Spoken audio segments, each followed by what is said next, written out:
Avant de commencer, j'ai une question pour vous. Est-ce que vous connaissez le point commun entre Pinterest, Twitter et YouPorn?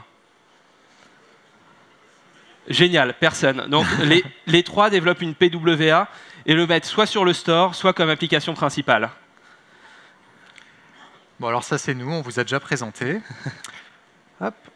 Alors, on va commencer par introduire cette notion de PWA en faisant un petit tour du propriétaire de ce qui existe aujourd'hui avant les Progressive Web Apps.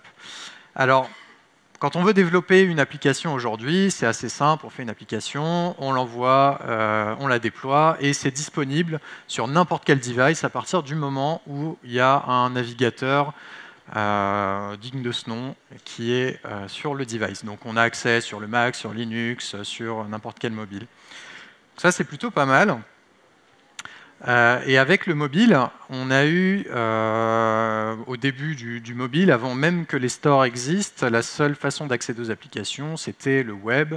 Et autant dire que à cette époque-là, le web, ce n'était pas forcément la façon la plus simple d'accéder à une application sur mobile. Parce que c'était tout simplement pas prévu pour.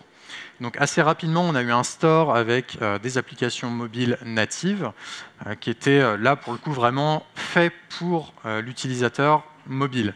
Donc on avait des applications qui étaient beaucoup plus performantes, qui étaient beaucoup plus lisibles, avec une vraie user experience adaptée au mobile. Et voilà, et tout ça relativement accessible parce que centralisé dans un store. Donc voilà, on avait, on a toujours cette dichotomie entre d'un côté les applications web et de l'autre côté les applications natives. Ce qui veut dire que pour n'importe quelle entreprise ou particulier qui veut être présent partout et de la bonne façon, il fallait faire d'un côté une application web et de l'autre côté une application spécifique par device. Donc aujourd'hui, ça sera une application Android et une application iOS. Alors tout ça, forcément, ça a bien augmenté les coûts de développement parce qu'il faut des équipes dédiées à ces différentes plateformes. Il faut créer 3 produits différents. Donc voilà, ça c'est assez lourd à mettre en place. Donc il y a un certain nombre de façons de faire qui ont été inventées pour essayer de réduire ces coûts tout en accédant d'un côté aux applications natives et de l'autre côté aux applications web. Alors, une première nouvelle forme qu'on peut citer, c'est les applications hybrides.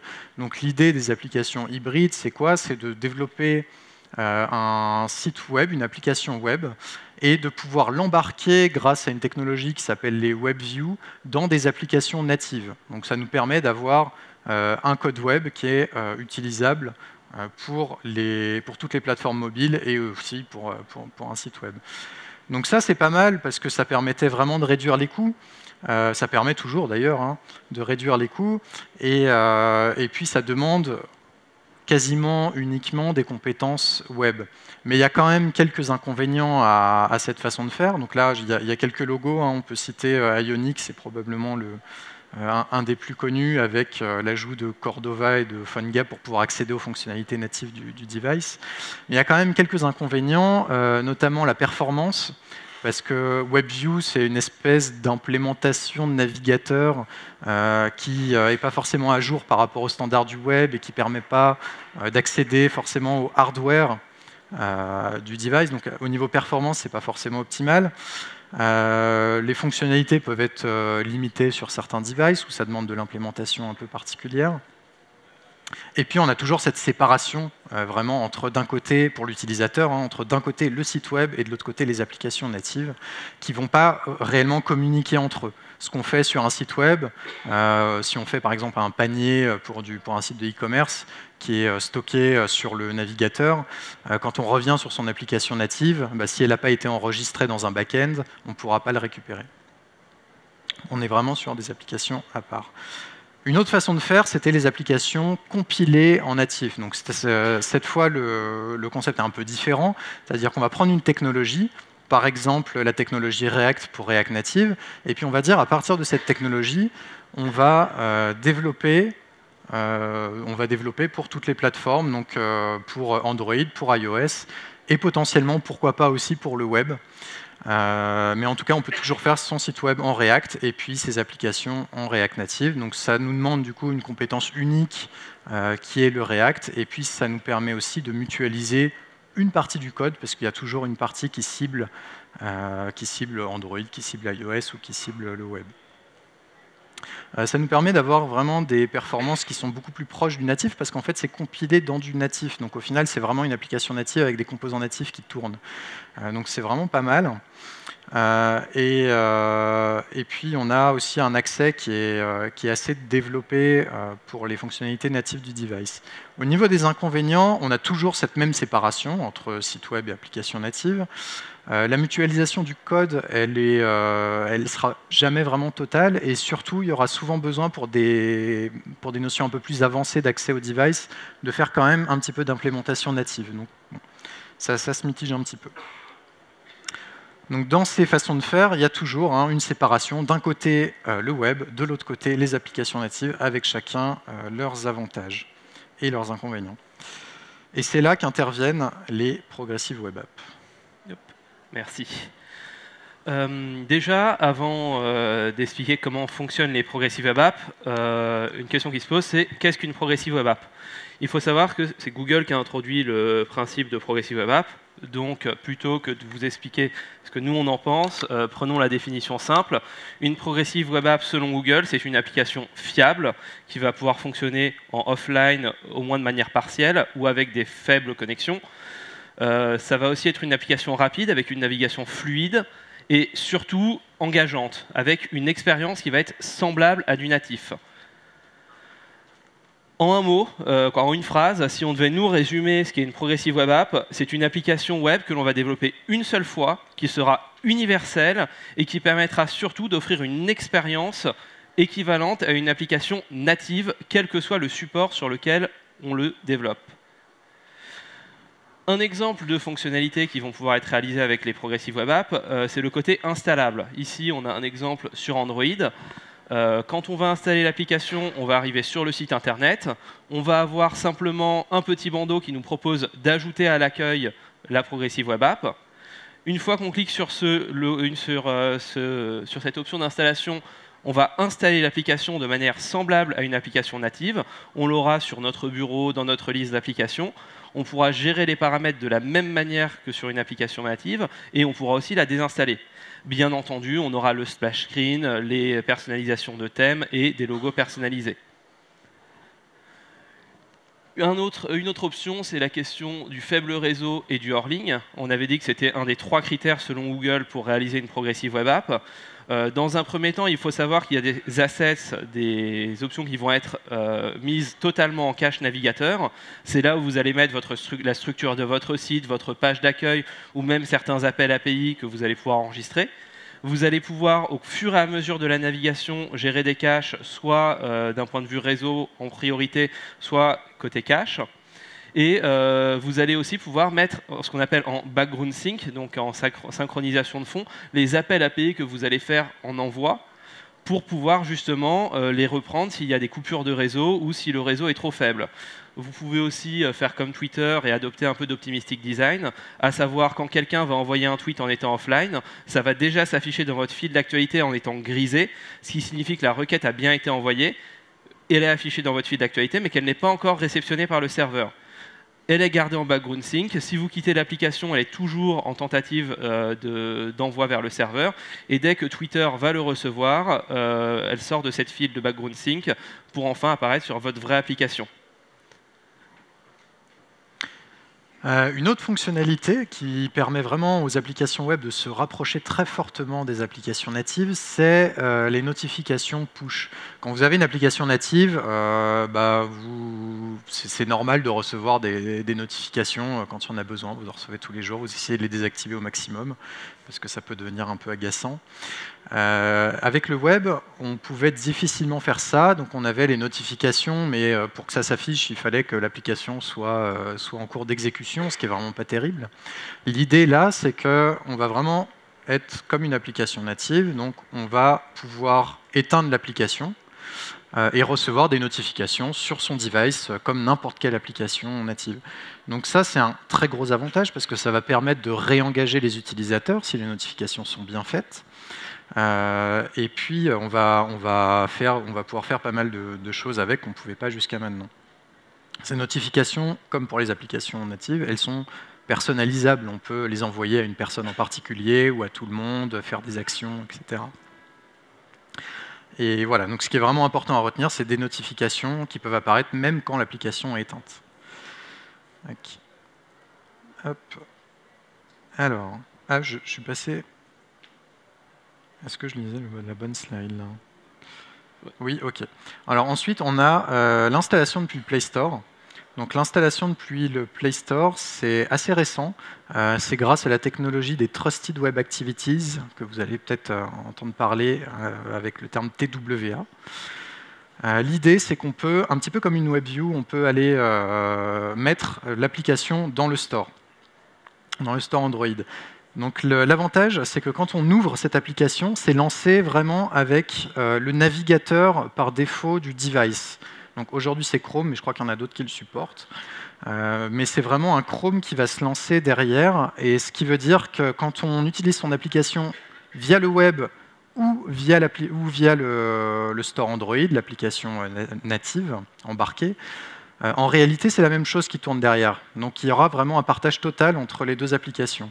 Il y a vraiment une transparence pour l'utilisateur, que ce soit l'application ou l'application web ou native, ça sera la même chose. Bon, petite restriction quand même, aujourd'hui c'est vraiment que le store Android qui gère ça, et pas le store iOS. Du coup, oui, donc comme on a vu juste avant, depuis quelques mois, Android permet de déployer sur le store une application qu'on va lancer, mais ce n'est pas les premiers à faire ça. Le store Windows 10 permet depuis début 2018 de faire la même chose.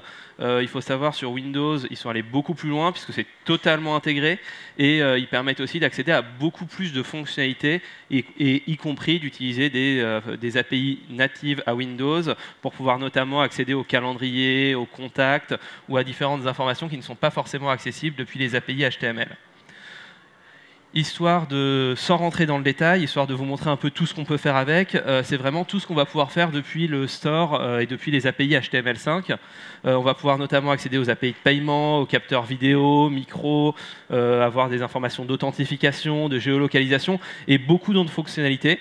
Il faut savoir que l'implémentation va être différemment supportée en fonction des navigateurs et en fonction du device.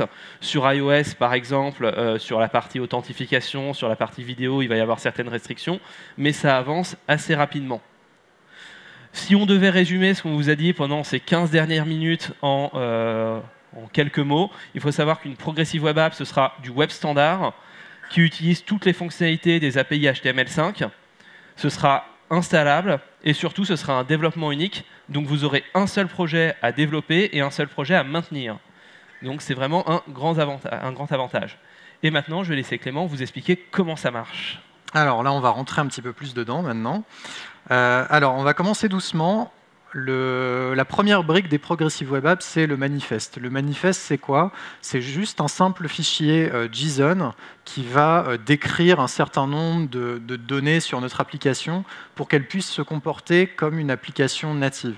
Donc typiquement, on va retrouver l'icône qui va être utilisée quand elle sera sur le téléphone, on va avoir la couleur de fond pour le splash screen, on va avoir le nom, voilà, ce genre d'informations.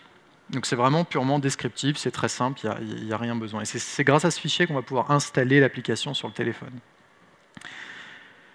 Tac. Ensuite, on a le Service Worker. Donc là, le Service Worker, c'est vraiment le cœur des Progressive Web Apps, la technologie qui permet aux Progressive Web Apps d'exister. Le Service Worker, c'est un processus JavaScript qui tourne dans le navigateur, donc vraiment du côté client, qui s'exécute en dehors de l'application, mais qui est relié à notre application.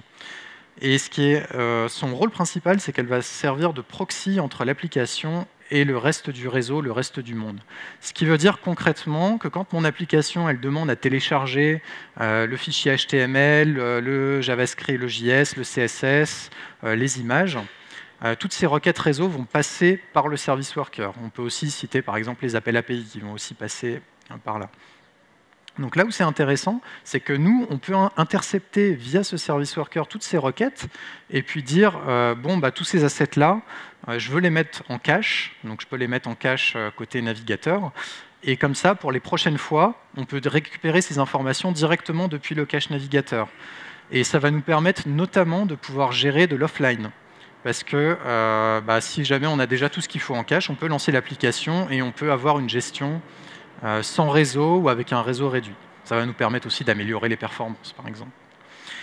Ce qui est important pour ce service worker, c'est qu'il tourne même quand l'application n'est pas lancée. Donc il va continuer à tourner même si on a éteint notre application. Et c'est ça en fait qui va nous permettre de pouvoir faire des push notifications. Parce que les push notifications, même quand on n'a pas d'application ouverte, on veut quand même recevoir les notifications.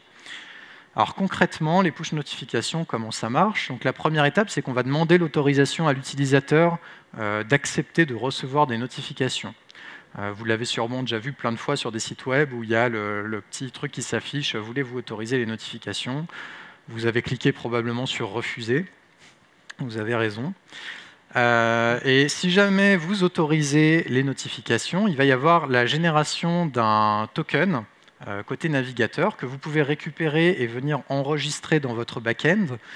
Et quand vous avez besoin d'envoyer des notifications à l'utilisateur, vous passez par un service tiers, les push services. Donc ce n'est pas vous qui gérez ça directement. Vous dites juste au push service, OK, moi je voudrais envoyer, j'ai tel token, je voudrais envoyer ces notifications-là à toutes ces personnes. Et c'est le push service qui va s'occuper d'envoyer les notifications, de vérifier qu'elles ont bien été reçues, d'attendre que le device soit connecté au réseau. C'est vraiment le push service qui va gérer ça, c'est pas vous. Et donc le push service, une fois qu'il a détecté le mobile de l'utilisateur, le navigateur, il va contacter le navigateur, il va lui dire « Ok, il faudra que tu envoies ces notifications ». Le navigateur va aller contacter le service worker de l'application via un push event, et le service worker va finalement demander la notification au device, et c'est là que votre téléphone va vibrer avec la petite notification. Et enfin, le dernier en date, les Trusted Web Activities. Donc celui-là, il est tout récent parce qu'il est sorti avec la version 52 de Chrome, si je ne dis pas de bêtises. Donc ça fait quelque chose comme il y a 2 mois, quelque chose comme ça. L'idée des Trusted Web Activities, c'est qu'on va pouvoir embarquer sa Progressive Web App dans une application Android, un petit peu comme les WebView. On peut embarquer son projet dans une application Android. La grosse différence avec les WebView, c'est que derrière, derrière, ça va vraiment être le moteur de Chrome qui va tourner quand vous allez ouvrir votre application.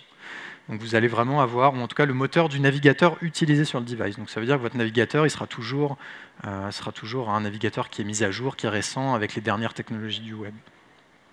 Et surtout, il y a un partage vraiment complet entre le web et l'application native. Hop. Voilà. Alors maintenant, donc c'est bien beau tout ça, mais est-ce qu'il y a vraiment beaucoup de gens qui en font? Du coup, on vous a expliqué comment ça fonctionnait. On a vu la partie TWA, ça fait quelques mois que c'est supporté, donc on se dit c'est quand même assez récent comme technologie. Et surtout, est-ce qu'il y a un vrai avantage à mettre son site internet avec un look filet native, on va dire? La réponse c'est oui.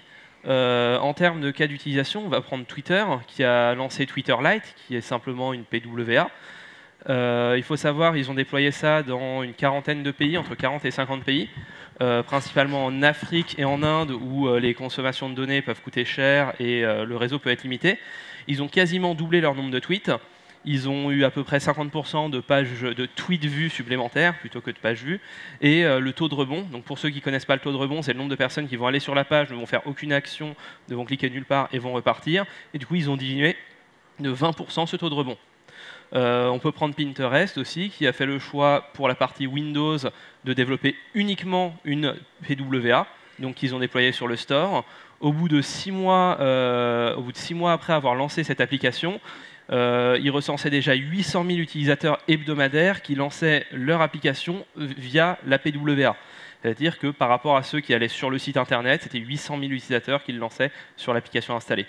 Ils ont aussi multiplié par 8 le nombre d'inscriptions. Donc il y a eu un gros travail sur l'ergonomie, sur l'intégration, mais on se rend compte qu'il y a vraiment eu un vrai retour sur investissement.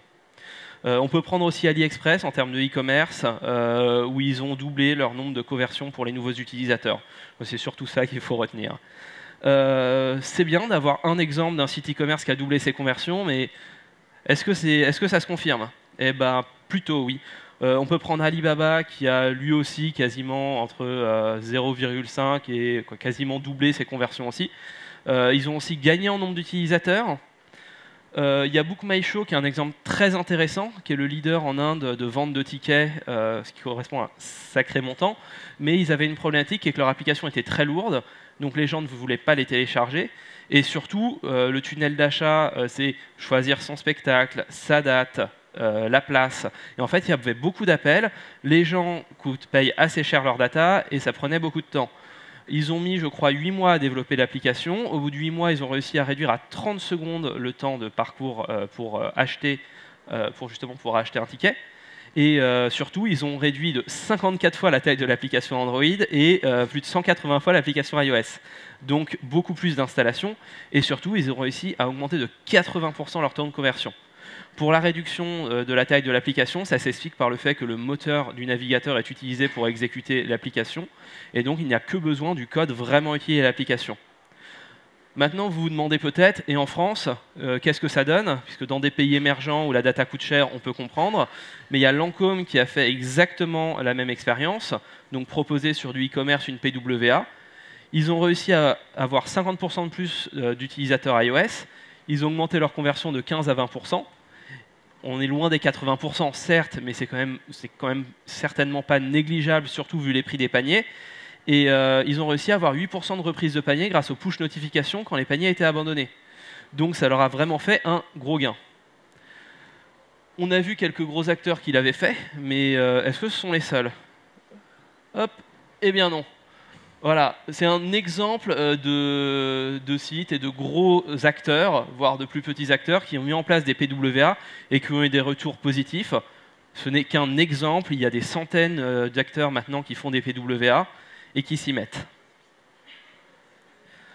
Maintenant, je vais vous parler, nous, de notre côté, qu'est-ce qu'on a fait avec des PWA, puisque c'est bien gentil de dire les gens en ont fait, ils ont eu un bon retour, mais nous, qu'est-ce qu'on a fait? Actuellement, on travaille avec InVivo, qui est un groupe de coopératives agricoles. Donc, les coopératives agricoles, pour ceux qui ne savent pas comment ça fonctionne, ce sont des groupements d'agriculteurs qui vont se regrouper pour pouvoir échanger des bonnes pratiques, des services ou même faciliter leur travail. L'idée du projet sur lequel on travaille, c'est une marketplace pour leur permettre de plus facilement se réapprovisionner sur leurs matières premières, sur leurs graines et tout ce qui va leur permettre de faciliter leur travail. On a eu plusieurs problématiques. Avant de choisir les PWA, on s'est dit il faut que ce soit accessible via le web, vu que c'est une marketplace, donc on va avoir des besoins de référencement, donc on ne pouvait pas se permettre de ne pas être sur le web. Après, on s'est dit les agriculteurs vont potentiellement commencer leurs commandes dans des champs où il ne va pas forcément y avoir de réseau. Du coup, il faut au moins qu'ils puissent accéder à l'application et au site internet en mode hors ligne. Du coup, on est arrivé, il va nous falloir des service workers pour pouvoir au moins faire de la consultation en mode offline. Il y a aussi une question qui est de dire il peut y avoir des journées qui peuvent être très longues. Pas tout le temps, mais on peut imaginer parfois qu'il y ait 10-15 heures de travail dans la journée.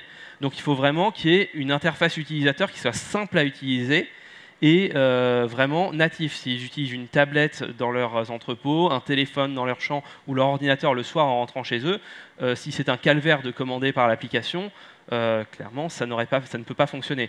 Du coup, pour toutes ces raisons, on a choisi de partir sur des PWA.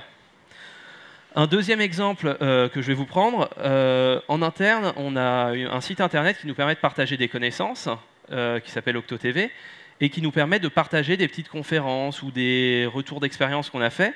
Il suffit d'aller sur le site, on a la liste de toutes les vidéos qui ont été réalisées, et à partir de ce moment-là, on peut les voir. On a juste un site web et on s'est dit que ce serait pas mal de pouvoir engager un peu plus. Donc on s'est dit une application mobile. Mais on voulait déjà voir si ça prenait, donc faisons un POC ou un MVP. Donc faisons quelque chose de rapide à développer. Il faut savoir que pour ça, on avait déjà des API. Il nous a fallu moins d'une journée pour réaliser une première version d'application avec le site internet et déjà installable avec quelques fonctionnalités natives comme l'avancement de lecture. On voulait aussi une maintenance facile. C'est un projet en interne, on ne veut pas avoir à passer des jours et des jours à réussir à le maintenir et à le faire évoluer. Donc un seul projet à maintenir, c'était vraiment ce qu'on avait de mieux. Et surtout, une des grosses problématiques qu'on avait, c'est quand une nouvelle vidéo sortait, les gens n'étaient pas informés. Du coup, les gens allaient en mode consultation, mais ne pouvaient pas avoir l'information de quand une vidéo sortait. Donc on voulait des push notifications. Pour toutes ces raisons, on est parti sur une partie Progressive Web App. Pour vous montrer à peu près ce que ça peut donner, en bas, on a de la reprise de lecture justement sur nos vidéos. Il faut savoir que ça fonctionne en mode totalement hors ligne, avec du local storage. Si vous commencez à consulter une vidéo chez vous, vous allez dans le métro, vous continuez à la consulter, ça enregistrera toujours sur votre périphérique l'information d'où vous en êtes dans la vidéo, et vous pouvez reprendre n'importe quand, même si vous êtes hors ligne. Là, ça c'est une fonctionnalité que j'aime beaucoup et que je voulais vous partager sur les possibilités dans le natif. Pour les agriculteurs, comme on a dit, ça peut être compliqué, ils peuvent avoir des journées qui sont très compliquées. Ils peuvent arriver dans leur local et se rendre compte qu'il leur manque un sac de 50 kg de graines de blé ou de semences ou n'importe quoi et qu'ils ne vont pas pouvoir le lendemain réaliser leur plantation. Du coup, qu'est-ce qui va se passer actuellement? Ils vont devoir noter ça dans un coin, revenir chez eux, compléter, etc., etc. Ça va leur prendre du temps. Là, l'idée, c'est qu'ils peuvent sortir leur application, scanner le code barre du produit qu'il leur reste, ça va l'ajouter automatiquement à leur panier, et après, chez eux, tranquillement, le soir, quand ils vont rentrer, ils vont consulter leur panier, ils vont avoir la liste de tous les produits qu'ils ont scannés, et ils vont pouvoir les commander.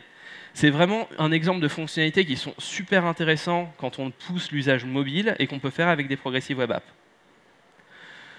D'un point de vue métrique, on va dire, je pense que vous connaissez tous à peu près Lighthouse. Il y a des métriques au niveau des performances, de l'accessibilité, des bonnes pratiques de développement et de SEO. À ça, maintenant, s'ajoute un badge Progressive Web App pour savoir si vous êtes compatible. Faites aussi attention au badge performance, puisqu'on demande Google demande d'avoir des performances suffisamment élevées pour être autorisé en Trust Web Activities. Pour la partie Progressive Web App, je ne vais pas m'étendre dessus. Mais ce qu'il faut savoir, c'est que les 3 points qu'on a définis tout à l'heure, donc le accessible offline ou avec une mauvaise connexion, le natif et le côté installable, sont les 3 points qu'on va retrouver avec 12 checkpoints, plus quelques informations qu'il vous conseille de vérifier manuellement, mais qui ne sont pas essentielles pour que Google valide votre PWA en TWA. Maintenant, ça a beaucoup d'avantages, on voit qu'on peut faire beaucoup de choses, mais on peut se dire que ça va être compliqué à mettre en place. La bonne nouvelle, c'est que pas du tout. Là, vous voyez, on a une trentaine de lignes de code, et avec ça, vous pouvez faire une Progressive Web App pour peu que vous aviez déjà votre application web. Ces lignes de code, ce sont les lignes de code qu'on a fait pour justement Octoflix, qu'on a réalisé en une journée. On est sur une application en vue avec Webpack. C'est une toute petite configuration Webpack qui va nous permettre de générer un service worker. Donc pour ça, on utilise Workbox, qui est un service développé par Google. À gauche, nous avons le manifeste, certes minimaliste, avec une icône, avec un petit thème et un nom, et une souscription push notification d'ailleurs. Et à droite, nous avons juste la configuration pour générer un service worker. On peut voir notamment les assets qui sont enregistrés en statique et qui seront toujours chargés dans tous les cas, même si on est offline, à partir du moment où on aura lancé une première fois l'application. Une ligne qui nous permet de mettre à jour, dans tous les cas, le service worker quand elle est relancée. Et surtout, une gestion du cache. Ici, on peut voir, on définit nos URL à cacher et une règle de cache. Et à partir du moment où on a fait ça, Workbox se charge de générer entièrement notre service worker, et avec ça, on a une application qui est installable, qui permet d'être lancée totalement offline, et surtout, vous allez pouvoir définir les API, comment vous voulez les cacher, quelles réponses, et bien entendu, quelle stratégie vous allez derrière, à savoir est-ce que je cache telle requête, ou est-ce que je vais choisir que c'est une donnée trop importante et que je ne vais pas la cacher. Là, vous pouvez vous dire en 1 à 2 jours, si vous voulez bien faire les choses, tout comprendre, vous pouvez développer votre Progressive Web App. Maintenant, vous avez envie d'aller plus loin, de mettre des push notifications ou de mettre des actions en background sync. Et là, vous allez me dire, du coup, certes, c'est que 2 jours, mais j'ai investi du temps pour rien. Et la réponse, c'est non, pas du tout. Puisque Workbox permet aussi d'injecter vos règles sur les caches API sur un service worker que vous avez développé vous-même. Du coup, avec ça, c'est ce qu'on a fait, l'évolution de notre service worker de tout à l'heure. Vous allez toujours lui définir les mêmes règles de cache et vous allez vous concentrer sur les cas vraiment importants. La gestion de tel API en cache, etc., vous la laissez générer par Workbox. Et de votre côté, vous allez uniquement, par exemple, développer votre partie push notification et je change la couleur de mon fond si jamais j'ai une notification disant que c'est Noël, ou alors j'envoie une push notification quand il y a une nouvelle vidéo et je lui propose d'aller sur cette application. Et vous n'aurez pas à redévelopper la partie cache API ou ressources cachables. C'est génial, ça nous a pris 2 jours pour faire un super service worker. Maintenant, il faut quand même faire attention à certaines choses, notamment à la gestion du cache, aux documentations sur iOS notamment qui ne sont pas forcément totalement maintenues, et aux différences entre les différents devices. Je ne rentrerai pas dans le détail, vous pourrez trouver plein d'informations, on pourra en discuter après, puisqu'on risque de rentrer trop dans la technique sinon. Maintenant, la vraie question c'est, est-ce que je dois faire une progressive web app? Et ça, Clément, je te laisse y répondre. Donc on a vu plein de super choses. Maintenant, on peut se poser la question, au final, est-ce que la progressive web app, c'est ce qui va remplacer tout le reste? On n'a plus besoin d'applications natives, tout ça, tout ça. On peut se poser la question parce que là on a vraiment fait un bond en avant du côté du web qui va venir un peu empiéter sur le domaine des applications natives. On a vu que l'expérience utilisateur elle se rapprochait vraiment d'une application native grâce au offline, au fait que ça soit installable, aux push notifications. On a accès à tout un tas de fonctionnalités natives. On a des coûts de développement qui sont réduits parce qu'au final c'est une application web, hein, il n'y en a pas 3. On a tous les avantages du web, notamment on peut le trouver dans un moteur de recherche. On a pour les marchés émergents le fait qu'il y a une consommation de data qui soit très faible, c'est vraiment intéressant aussi. Alors oui, c'est intéressant pour un certain nombre de cas. Donc je viens de le dire, les marchés émergents, c'est un petit peu là, par exemple, que Twitter est aujourd'hui. Pour ces marchés émergents, c'est forcément Twitter Lite qui est proposé sur le store, donc une progressive web app. C'est intéressant si on veut déployer une idée très rapidement partout. On a une idée, on ne sait pas trop si ça va marcher, on va faire un MVP ou un POC.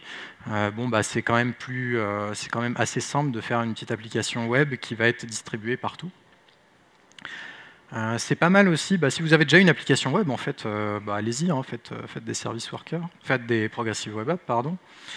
Et voilà, donc il y a tout un tas de cas, et puis il va y avoir d'autres cas si jamais vous avez besoin de quelque chose qui est relativement simple, qui ne demande pas des performances ultra poussées, qui ne demande pas des fonctionnalités du device qui ne sont pas forcément supportées partout, ça peut être intéressant. Mais c'est vraiment aussi à réfléchir au cas par cas, suivant votre business, suivant les fonctionnalités que vous avez. Et puis aussi suivant votre budget. Là où ça va devenir vraiment compliqué de remplacer des applications natives, hein, comme je l'ai dit, c'est si jamais vous avez besoin d'applications qui sont au plus proche du device, encore une fois, donc en termes de performance, si vous avez besoin de quelque chose qui fait des calculs complexes, le web, ça peut ne pas être suffisant.